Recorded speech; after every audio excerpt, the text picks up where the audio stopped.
Fam, listen. You didn't come here by accident. Nothing you do is by accident anymore.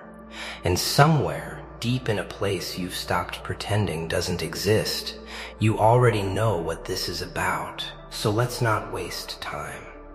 There are people in rooms you've never entered, talking about you right now. Not in the way people usually talk. Not gossip. Not idle commentary. We're talking about the kind of conversation that gets quieter the more serious it becomes. The kind where someone leans forward, closes the door, and says, "Did you see what just happened?" Because something happened. You did something, said something, stood for something in a way that nobody had a clean response to. And the people who thought they had you figured out, they're scrambling, they're recalibrating. They're going back through everything they thought they knew and finding cracks where there used to be certainty. The analysts who study behavior for a living went quiet. The ones who built careers on reading people couldn't read this. They expected a reaction they'd seen before. They expected hesitation, the kind that lives in people who haven't fully decided who they are yet. They expected you to fold under the pressure of being seen, because most people do. You didn't fold. You didn't flinch. You stood there in whatever moment this was, and you let the full weight of who you are land on the people who needed to feel it. And now they have to live with that. The question isn't what you did. The question is, did you realize what you actually just proved? There was a moment, there always is, when the atmosphere shifted. It didn't announce itself. Atmospheres never do when something real is happening. 1 second, the dynamic in the room was operating on the logic everyone had agreed to. The unspoken agreement that said, these are the roles, this is who has authority, this is who speaks and who listens, this is how the power is arranged. And then you moved. Maybe it was a sentence, maybe it was silence, maybe it was simply the way you refused to perform the response they were waiting for. But in that moment, in that one pivot of time, the entire unspoken agreement collapsed. The person who thought they had leverage felt it leave their hands. The person who expected you to shrink watched you expand instead. The one who had spent time constructing a narrative designed to diminish you. The one who had rehearsed their version of events, who had lined up their witnesses, who had carefully built the architecture of a case against your credibility, watched their construction fall apart, not because anyone attacked it, but because you simply told the truth. That's the part they can't get over. You didn't fight dirty. You didn't retaliate in kind. You didn't descend to the level they'd been operating at. You just told the truth, with the kind of stillness that only comes from someone who has stopped needing anyone's version of events to match their own. And the truth, when it comes from a person who is fully aligned with it, doesn't need to be loud. It arrives like a verdict. It lands like a stone dropped into still water, and the ripples go out in every direction, touching every surface, making the entire body of water tremble. That's what they felt. That's what they're still feeling. The people in that room, whoever they were, whatever their titles, whatever their roles in the story you've been living, they witnessed something they did not have a category for. They witnessed a person refuse to be made small and do it without anger, and do it without desperation, and do it without needing anything from any of them in return. That is not a common thing. That is in fact one of the rarest things a human being can do. Here is what you need to understand about the system you've been living inside. Every system, social, professional, familial, institutional, is built on a set of invisible agreements. The agreements say, this is who has value, this is how value is measured, these are the acceptable forms of power, and anyone who operates outside these boundaries will be corrected. The correction is rarely violent. It doesn't need to be. It comes in the form of doubt, subtle discrediting, the slow erosion of confidence through 1,000 small moments where the system signals that you are too much, or not enough, or different in a way that makes people uncomfortable, or ambitious in a way that threatens someone's position, or quiet in a way that people mistake for weakness, until the moment they realize, with a cold shock, that it was precision all along. You represent something the system cannot assimilate, not because you broke any rules, not because you staged a rebellion, not because you announced yourself as a threat and dared anyone to challenge you, but because you simply existed, fully, without apology. And a system that survives on the performance of limitation, on the mass agreement that ordinary is safe and extraordinary is dangerous, cannot function when someone in the room refuses to perform limitation anymore. You didn't ask for their permission to be who you are. That's the crime. That's the thing they can't forgive and can't articulate and can't resolve through any of their normal mechanisms. Because their mechanisms only work on people who still believe the mechanisms have authority. You stopped believing that. Maybe you stopped quietly, over a long period of time, in private moments they never had access to. Maybe you stopped all at once, in a single decision that rearranged everything that followed. But you stopped, and when you stopped believing the system had the right to define your ceiling, the ceiling disappeared. And now everyone who was comfortable standing above you is looking up. There are things you do that experts have tried to measure and failed. Let's be precise about this. Let's name them, not as mythology, not as flattery, but as documented behaviors that consistently produce results that don't fit the standard models. The way you read a room the moment you enter it, not the surface. Anyone can read the surface. You read the architecture underneath, the tension between two people who are pretending there is no tension, the person whose confidence is a performance and whose performance is starting to slip at the edges, the unspoken hierarchy that everyone is navigating around but no one is acknowledging. You read it all in seconds and you file it, quietly, without letting anyone see that you've seen it. Professionals spend years developing situational awareness at a fraction of the resolution you operate at naturally. The way you know when someone is lying. Not from a single tell, but from the accumulation of micro inconsistencies that most people's minds edit out as irrelevant. You don't edit them out. Your brain flags them, stores them, cross-references them against the person's baseline, and produces a conclusion with an accuracy that disturbs people when they find out you were right again. They call it instinct. It isn't instinct. It's a processing speed that outpaces the systems built to replicate it. The way you hold ground under pressure that would cause most people to either escalate or collapse. There is a stillness in you when the pressure is highest, and it isn't the stillness of someone who doesn't feel it. You feel it completely. You just don't perform it. You metabolize it silently in real time, and you come out the other side of the pressure looking like someone the pressure never touched. This is not a coping mechanism. This is something else entirely. The way your timing operates.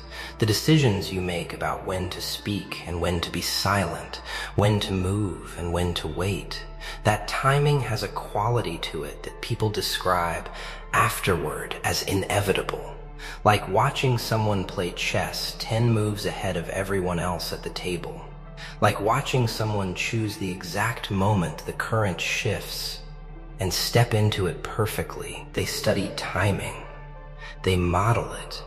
They build systems to replicate it. They cannot replicate what you do with it. And then there is the most unquantifiable thing, the thing no instrument can measure. Your presence, not charisma. Charisma is performance, not authority. Authority is assigned. Presence is something else. Presence is the quality of a person who has collapsed the distance between who they are and how they appear until there is no distance left, until what you see is what is there. No gap, no managed impression, no carefully maintained persona between the outside and the interior. People feel that collapse. They feel the absence of the gap, and it disturbs them in a way they cannot name because they have spent so much of their lives maintaining the gap between who they are and who they present themselves to be, that encountering someone who has closed it entirely feels like being exposed. You walk into a room and people who have never met you feel something rearrange. They don't know why. They don't have language for it, but you do. Now let's talk about the real reason they're afraid, because it isn't what you can do. They could handle that. Talent can be outcompeted, skills can be replicated, advantages can be neutralized. If the fear were about capability alone, they'd have a playbook. They don't have a playbook for this. What they're afraid of is what you represent. Here is the logic they can't escape. If you, without their institutions, without their programs, without their systems of development and certification and approval, if you can arrive at this level of precision, this level of presence, this level of psychological depth, then what does that say about everything they built? They spent resources, enormous resources, on programs designed to develop exactly what you have.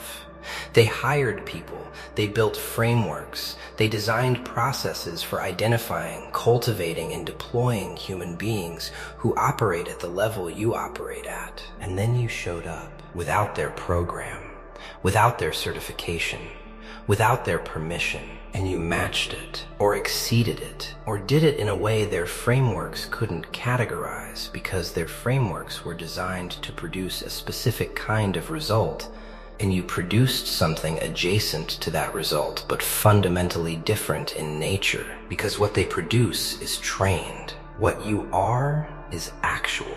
And that distinction between trained performance and actual nature is the distinction that collapses hierarchies. Because hierarchies that are built on the authority of institutions only maintain their authority as long as institutions are the only way to access the things people want. The moment someone accesses those things without the institution's authority becomes a question mark. You are the question mark they cannot answer. Every time they look at you, they see a living argument against the necessity of everything they built. Not because you're attacking it, not because you're making speeches about it, simply because you exist, and existence is the most irrefutable argument there is. But let's go somewhere deeper. Let's go to the years before this moment, the years they never saw, the years that look from the outside like nothing was happening, because from the outside nothing was happening, except everything was. You were quieter than you needed to be in rooms where you were the most capable person present. You know which rooms I mean. The ones where you watched someone with less precision, less insight, less genuine understanding of what was actually happening receive the recognition, the authority, the platform, and you said nothing. They thought you didn't notice. You noticed everything. You thought for a long time, in a way you maybe wouldn't have admitted even to yourself, that staying small was a kindness. That if you let the full weight of what you are land on the rooms you were in, it would break something, someone, the fragile architecture of someone's self-concept that depended on being the most capable person present. So you managed yourself. You calibrated your insights to just below the level that would make people uncomfortable. You offered enough to be useful without offering so much that you became threatening. You let people be right about things when you knew they were wrong, not because you were afraid of conflict, but because you were doing a quiet, invisible calculus about what the conflict would cost the people in the room. You were protecting them from your power. That's not weakness. That's not insecurity. That's not the behavior of someone who doesn't know their worth. That is the behavior of someone who carries something so significant that they have spent years learning to hold it carefully. The way you hold something that matters, the way you don't just throw around the things you know will change the temperature of a room. But here is what happened. Somewhere, in some quiet morning that looked exactly like every other morning, except that it wasn't, you made a decision. Maybe it was a decision made out loud. Maybe it was a decision that happened entirely in silence, entirely in the interior, with no audience and no announcement. But it happened. You decided to stop managing, stop calibrating, stop measuring yourself against someone else's comfort, stop performing the version of yourself that fit neatly inside the frame they'd built for you. You decided that the person who was paying the highest price for your silence was you, and you stopped paying it. The shift wasn't dramatic. It rarely is when something real changes. It was simply the removal of a filter. The filter you'd been running everything through. The filter that asked, will this make them uncomfortable, before it asked, is this true, went offline. And what came through without the filter was the full signal. That's the moment they're still reacting to. That's the moment that sent people into closed-door conversations and urgent messages, and the kind of recalibration that only happens when someone surprises you in a way that rewrites everything you thought you understood. That moment was not a performance. It was a return. Here's the part they will never discuss publicly. Every person who moved against you, everyone who tried to find the weakness, manufacture the doubt, construct the narrative that would bring the scale of who you are down to a manageable size, every single one of them ended up in the same place. Reluctant witness. The people who went looking for evidence to use against you came back with evidence they didn't know what to do with. Because the evidence didn't say what they needed it to say. It said the opposite. Every source they went to, every person they asked, every angle they approached, from looking for the inconsistency, the contradiction, the gap between the public face and the private reality, they kept running into the same finding: consistent, not perfect. No one is asking you to be perfect, but consistent in the way that matters most. Consistent between what you say you are and what people who actually know you say you are. Consistent between the face you show the world and the interior that the world never sees, but that the people closest to you have always lived near. That consistency is the thing their operation couldn't survive, because their operation was built on the assumption that the gap exists, that the gap always exists, that everyone, under enough pressure, under enough scrutiny, from enough angles, shows the gap between who they claim to be and who they actually are. You didn't show the gap, because there is no gap, and the investigation that was designed to expose you became something else entirely. It became a process of documentation, a process that ended up on record, even if that record is unofficial, even if it lives only in private communications, in quietly revised opinions, and the changed way people carry themselves around you now. It ended up saying everything checks out. Every single person they asked, including the ones they were sure would say something different. Even enemies told the truth. Even the people with the most to gain from a different story couldn't find a different story. That's not a victory you claimed. That's a verdict that arrived on its own. Now think about what they're living with. The people who launched the doubt, the people who carried the narrative, the people who invested socially, professionally, personally in the story that said you were less than what you appear to be. They have to wake up every morning with what they found. They can't unknow it. Every time they see you, Every time your name comes up, every time someone new encounters you and comes back with the same finding they came back with, the people who tried to run the operation against you have to feel the weight of what that operation produced. They thought they were getting ammunition. They got testimony. They thought they were building a case. They built your mythology. Every person they sent became someone who confirmed you. Every test you didn't know you were taking, you passed. Every moment they were watching, waiting for the fracture, waiting for the inconsistency, waiting for the moment that would finally give them something to work with. You were simply being yourself. That's the part that undoes them completely. You weren't performing for the investigation. You didn't know to perform. You were just you. And you, when you were simply you, without strategy, without management, without the calculated impression, are exactly what every witness reported. They can't dismiss the investigation now. They commissioned it.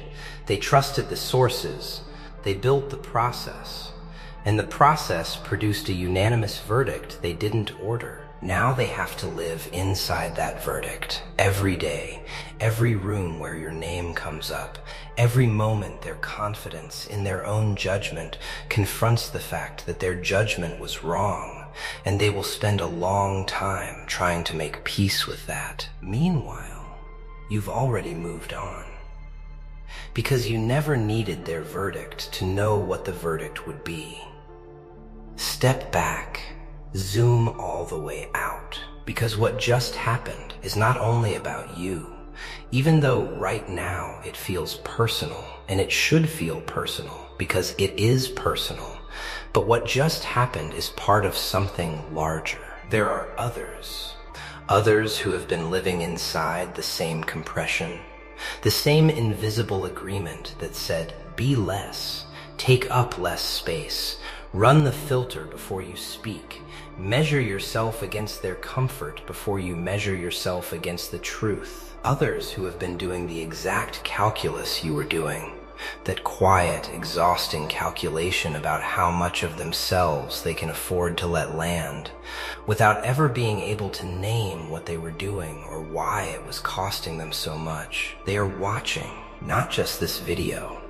They're watching what's possible. They're watching someone, you, step fully into themselves without the system's permission and survive it, thrive in it, emerge on the other side of the scrutiny, not diminished but confirmed. And that watching is already changing something in them. Because the most dangerous thing to a system built on manufactured limitation is a visible example that the limitation isn't real. One person who breaks through, not in secret, not quietly, not in a way that gets explained away or dismissed, but visibly, publicly, undeniably, that one person becomes the evidence that it's possible, and evidence spreads. You are already the evidence. Your existence, your decision to stop hiding, to stop calibrating, to stop measuring yourself against someone else's capacity for your power is already functioning as a signal to every person who has been doing what you were doing.